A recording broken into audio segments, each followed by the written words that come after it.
Muy buenas noches, bienvenidos como siempre a su cafecito dominical, donde tratamos temas y charlamos de alguna manera sobre las diferentes problemáticas que afectan a nuestro país o afectaron en su historia y que de alguna manera tenemos que aprender de ellas. Hoy tengo dos invitados especiales porque vamos a platicar precisamente de lo que estamos viviendo en las últimas semanas.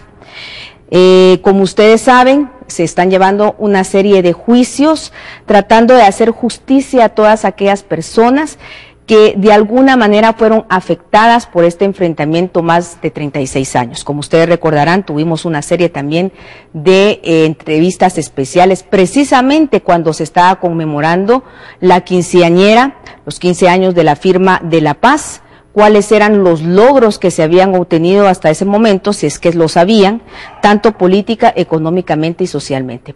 Tengo con nosotros al señor Ricardo Méndez Ruiz Valdés y también al señor Julio César Macías, más conocido como César Montes. Muchísimas gracias por estar con nosotros aquí en su cafecito dominical. A usted gracias por la invitación. Señor César Montes, ¿cómo podría usted calificar esos años que se vivieron? Porque de alguna manera usted tiene un recorrido bastante largo, ¿verdad? Participó realmente con aquellos movimientos, con los ideales de la época, estudiantes universitarios, estuvo incluso en diversas agrupaciones políticas de izquierda en ese momento y que de alguna manera estaban peleando por lo que ustedes consideraban eran los derechos del pueblo en ese entonces. ¿Cómo fueron esas vivencias? Pues mira, ahorita en marzo estamos celebrando el 50 aniversario de las acciones heroicas de la ciudad de marzo y abril.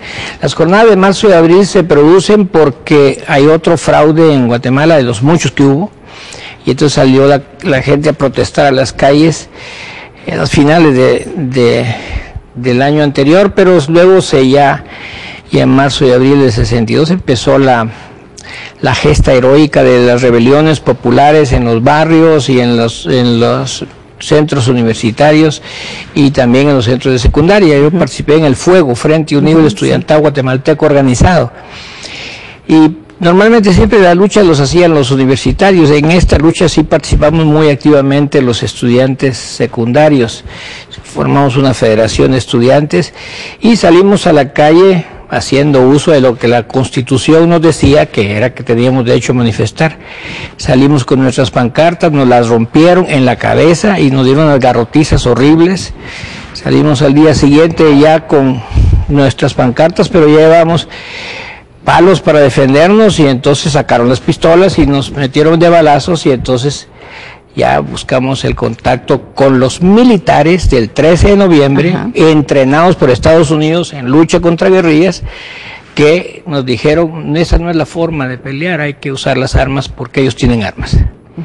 Y entonces ya empezó la articulación del movimiento de los militares del 13 de noviembre, que para dejar muy claro aquí, los primeros jefes guerrilleros de Guatemala, y en esencia del continente, después de Cuba, los primeros en el continente fueron los guatemaltecos. Todos ellos eran militares, graduados de la Escuela Politécnica, entrenados en Fort Bragg, Carolina del Norte, en el Ranger y en cursos en la jungla como John Sosa, Tocio Lima, Trejo Esquivel, Chaconcito, todos ellos.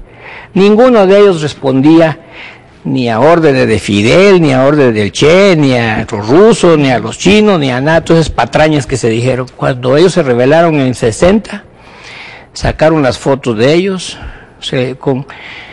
me recuerdo muy bien que decía comunistas, siguiendo las consignas del oro rojo de Castro, el castrocomunismo y no sé qué más, y ellos no tenían nada que ver con eso.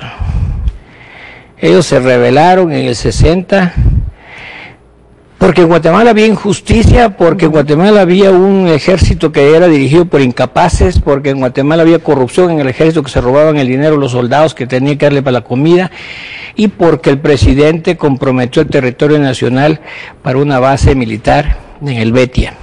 Nosotros nos vinculamos a estos militares, que eran militares patrióticos, algunos de ellos eran anticomunistas, y empezó ahí la lucha de 36 años. Nosotros empezamos, quizá fui uno de los primeros civiles integrados con el 13 de noviembre. Por eso hay alguna confusión que algunos creen que yo soy militar. Ajá. Bueno, no, la realidad es que yo venía de la universidad. Sí, eran universitarios y algunos les denominan militares rebeldes, ¿verdad? Que conformaron estas agrupaciones. Yo ese año decidí irme a estudiar a Cuba porque había muchos bochinches, no se podía estudiar aquí. Me fui con una beca a estudiar medicina, pero ocurrió la crisis del Caribe en octubre. Se interrumpieron los estudios y entonces nos dijeron, bueno, se reinician hasta en febrero, entonces tienen ustedes de octubre, noviembre, diciembre, enero y febrero, se quedan aquí o se van a su país. No, nos vamos a nuestro país. Llegué aquí y entonces fui secuestrado en la Aurora, el viejo aeropuerto de la Aurora, por la judicial. Y según yo era la judicial, pues, o a lo mejor sí era la judicial, pero donde me llevaron fue la editorial del ejército. O sea, quien introdujo aquí el secuestro fue el ejército norteamericano a través de sus asesores, que me interrogaron a mí, los asesores norteamericanos, ahí en la editorial del ejército, que era una cárcel clandestina. Y el primero que realizó secuestros aquí fue el ejército de Guatemala, que tenía que respetar las leyes, pues se supone. Me tuvieron ahí torturado 2 semanas, finalmente me sacaron y yo de ahí salí a buscar a los militares el 3 de noviembre ya para integrarme hasta el día de hoy y hasta el día que me muera. El señor Ricardo Méndez Ruiz Valdés, su señor padre, ministro de Gobernación en la época de Ríos Montt. Usted también estudiante universitario. Así es. Y usted también fue objeto de un secuestro. ¿Cómo fue esto? Mi secuestro se llevó a cabo, licenciada, el 23 de junio de 1982. Yo era estudiante de medicina veterinaria en la Universidad de San Carlos. Me secuestraron en un receso entre clases. Estuve secuestrado casi 2 meses. Me secuestró el PGT y el EGP. ¿Por qué dice usted que fueron esas 2 agrupaciones? O sea, ¿en qué se basa?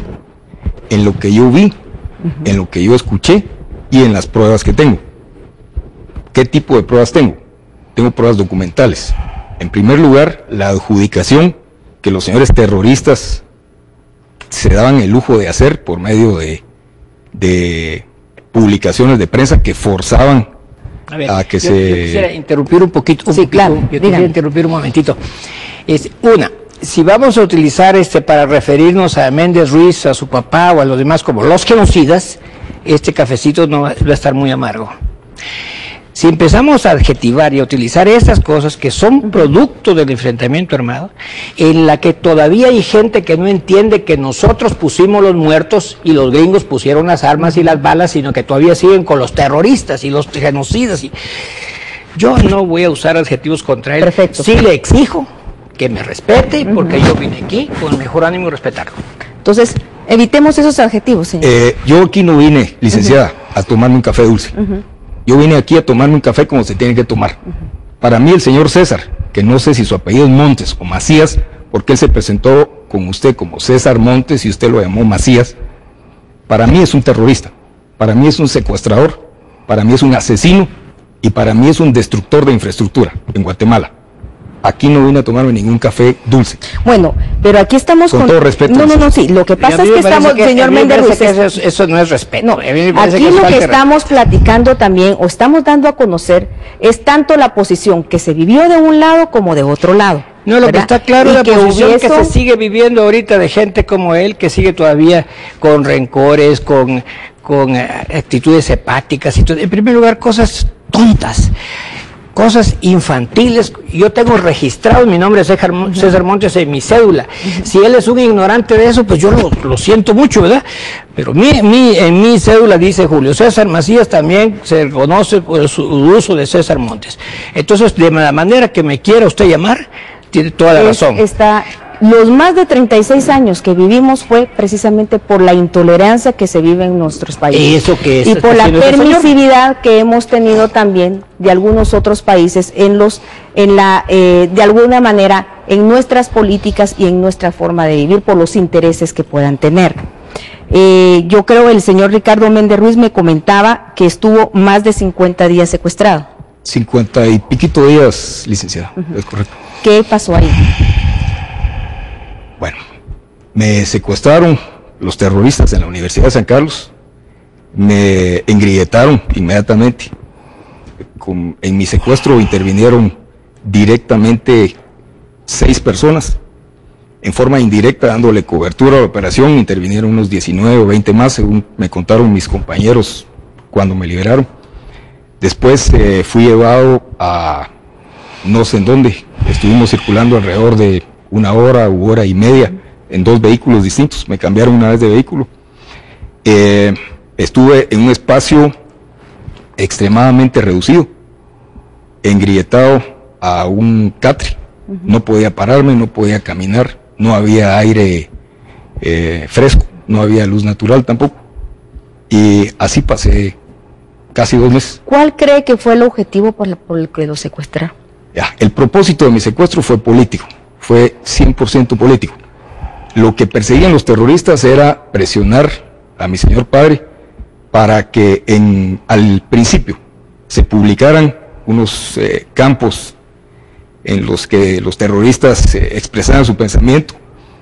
Después exigieron la liberación de quienes ellos consideraban prisioneros de guerra e información de personas desaparecidas como Irma Flaquer, por ejemplo, a lo cual mi señor padre se negó y dijo, en todos los medios de información, consta en la hemeroteca, si uno va a la hemeroteca un rato a gastarse una media hora lo puede ver, que él estuvo dispuesto, según sus propias palabras, a que yo muriera, porque él no podía anteponer sus intereses personales a los intereses de la nación.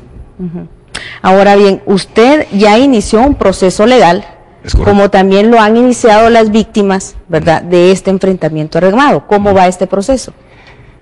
Se creó una fiscalía, licenciada, específica para los crímenes del terrorismo. Ahora, yo veo a la señora abogada encargada de esa fiscalía con la intención de trabajar, pero se ha topado con obstáculos muy grandes. Por ejemplo, cuenta con muy poco equipo, cuenta con relativamente poco apoyo de la cabeza del Ministerio Público, y además se ha topado con obstáculos muy interesantes. Por ejemplo, le solicitó la información del embajador asesinado por los terroristas von Spreti a la embajada de Alemania, y al día siguiente la embajada de Alemania le brindó toda la información, todo el récord del embajador von Spreti. Cuando lo pidió a los Estados Unidos con respecto al embajador John Gordon Main, asesinado también por los terroristas, y de 2 agregados militares asesinados por las FARC, la embajada les dijo que no tenían absolutamente ningún récord al respecto y que no tenían ningún dato que pudieran aportar al Ministerio Público para la investigación. Ahora, me llama la atención porque, por ejemplo, ahorita, con el caso de las 2 R's, ¿verdad?, mucho de la documentación que se tuvo fue documentación desclasificada del Estado de Estados Unidos.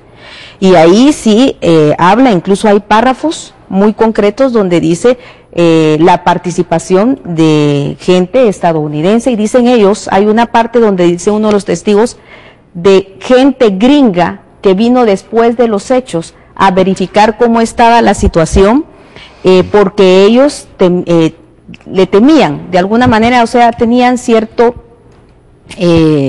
como temor o cierta delimitación a lo que era la guerrilla en ese entonces.